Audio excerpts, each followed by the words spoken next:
Hello, Shri Swami Samarth सर्वांना. चला तर मी आज तुम्हाला माझं डेली रुटीन दाखवणार आहे. हे माझं देवघर आहे आणि आता इथे मी देवपूजा करत आहे. ही आमची कुलदेवता रेणुका माता. चला तर मग आपण आता देवपूजा करून घेऊया. हे बघा, अशा प्रकारे मी आता देवपूजा करून घेतलेली आहे. इथे आपले सर्व देव मांडून झाले आहे आणि आमच्याकडे माळपरडी आहे.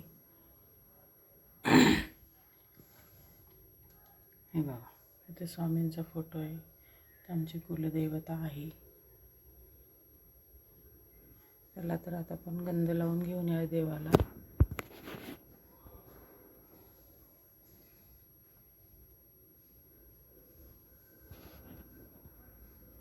इथं बघा, आपली देवपूजा झालेली आहे.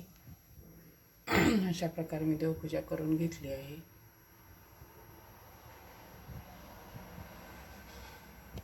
इथे छोटीशी रांगोळी काढली.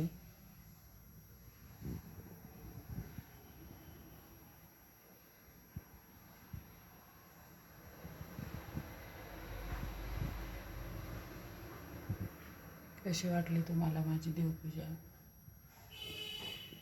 मला तर आपली देवपूजा झालेली आहे. तर मी आता इथे उमराची भाजी करणार आहे. तर त्यासाठी मी इथे कांदा, लसूण, खोबरं आणि कोथिंबीर घेतलेली आहे. वाटण्यासाठी हे आपल्याला रशासाठी लागणार आहे. आणि इथे मी शेंगदाणे आणि तीळ घेतलेले आहे. हे आपल्याला उमराच्या भाजीसाठी लागणार आहे. आणि इथे मी आता बेसन पीठ मळून घेत आहे. तर याच्यामध्ये आपण थोडंसं लाल तिखट, मीठ आणि हळद टाकणार आहोत. आणि हे आपण जसं पीठ मळतो चपात्यांचं तसं मळून घ्यायचं आहे. तर चला तर मग आता आपण हे सर्व तयारी करून घेऊया. चला तर आपण आता हे वाटून घेतलेलं आहे. आता हे रशासाठी आपल्याला वाटण लागणार आहे. आणि हे आता आपण इथं सुक्का फ्राय त्याचा बनवून घेणार आहोत. म्हणजे जे मिश्रण आपल्याला त्यात भरायचं आहे त्याची हे आपण तयार केलेली पेस्ट आहे. खोबरं आणि तिळाचा कूट. आता इथे मी एक मोठ्या आकाराचा कांदा घेतला आहे आणि लाल तिखट, काळं तिखट आणि थोडीशी हळद. तर हे आता आपल्याला हे लाटून याची उमरं तयार करायचे आहेत आणि ह्याच्यात आपल्याला हे तयार झालेलं सारण भरायचं आहे. चला तर मी आता इथे एक कढई ठेवली, त्याच्यात तेल गरम करायला ठेवलेलं आहे. तर आता आपण याच्यामध्ये ना जिरे आणि थोडीशी मोहरी घालणार आहोत.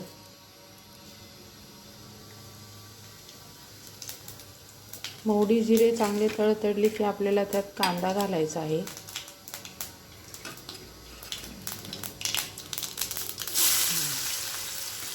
तर आपण याच्यात कांदा घालून घेणार आहोत.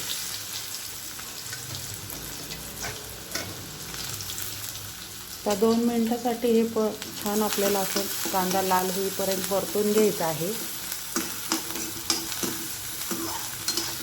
ही भाजी खायलाही खूप छान लागते आणि पारंपरिक आहे, जुन्या पद्धतीची आहे.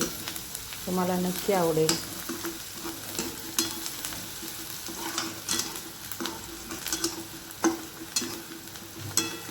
छान वाटेल तुम्हाला, करायला सुद्धा सोपी आहे. बघू शकता आता आपला कांदा लाल व्हायला लागला आहे. थोडा लालसर कलरवर झाल्यानंतर आपल्याला ह्याच्यात आपण जे शेंगदाणे खोबऱ्याचं वाटण केलेलं आहे ते आपल्याला घालायचं आहे.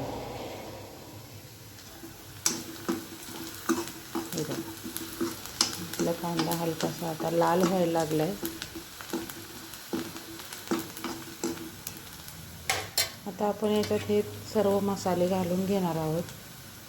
1-2 मिनटं छान असं परतून घ्यायचं आहे.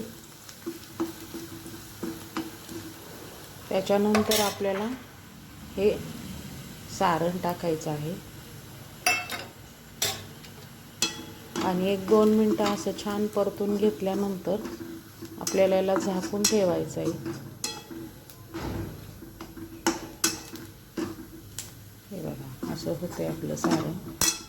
1-2 मिनटासाठी झाकून ठेवल्यानंतर ह्यात आपल्याला चवीनुसार मीठ घालायचं आहे.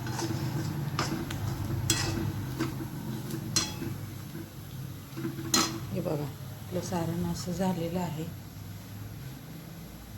तर याच्यात आपल्याला थोडंसं पाणी शिपडायचं आहे आणि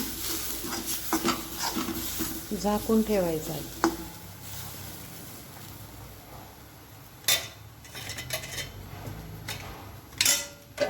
2 मिनिटं झाकून ठेवूया. हे बघा, अशा प्रकारे आपलं सारण तयार झालेलं आहे, बघू शकता तुम्ही. आणि आता आपण त्याच कढईमध्ये रश्याची तयारी करणार आहोत. तर रश्यासाठी मी इथे कढीपत्ता घेतलेला आहे आणि नेहमीप्रमाणे आपले घरगुती मसाले घेतलेले आहे. तर चला तर मग आता आपण रस्सा करून घेऊया. तर याच्यामध्ये मी आता थोडंसं जिरे मोहरी घालणार आहे.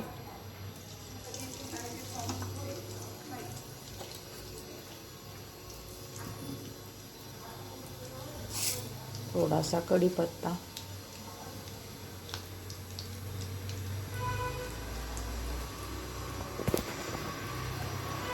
बघा आपली मोहरी तडतडायला लागलेली आहे.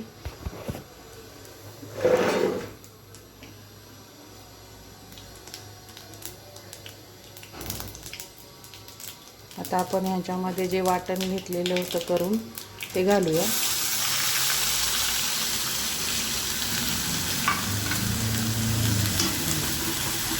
अशा प्रकारे आपण इथे वाटण घालून घेतलेलं आहे आणि आता त्याच्यामध्ये आपण हे सर्व मसाले टाकणार आहोत.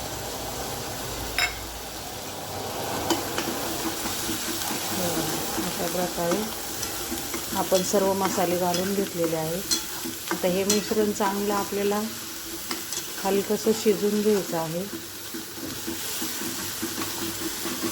हे बघा, अशा प्रकारे आपलं हे मिश्रण तयार झालेलं आहे. आता ह्याला आपण थोडं 10 मिनिटं असं शिजून देऊया.